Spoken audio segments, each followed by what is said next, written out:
ఏళ్ళనాటి శనిలో జాతకం ఉందనుకోండి, సుందరకాండలో 48వ సర్గ పారాయణ చేస్తారు.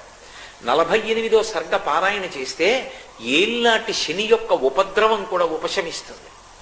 హనుమ పేరు చెప్పి హనుమకి పూజ చేస్తే వెంటనే శనీశ్వరుడు కూడా తన యొక్క విశేషమైనటువంటి శక్తిని తగ్గించేస్తాడు. తగ్గించి జాతకుడికి శాంతి కలిగేటట్టుగా చేస్తాడు. ఆయన లాంటి మహానుభావుడు, ఆయన అంత తేలికగా ప్రసన్నమయ్యేవాడు మీకెక్కడా కనపడడం.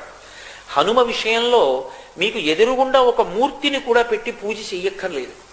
భయం వేసిందనుకోండి, ఎప్పుడైనా ఒక చీపురు పుల్ల తీసి మీకు ఎదురుగుండా రాయి కనపడితే రాయో ఏదో ఒకటి తీసి ఇసుకలోనో నేల మీదో అది పడిందా లేదా ముద్ర కూడా సంబంధం లేదు, హనుమ అని రాసి నమస్కారం చేసి నిలబడితే చాలు, ఉపద్రవం నుంచి గట్టెక్కుతారు అని చెప్తుంది శాస్త్రం.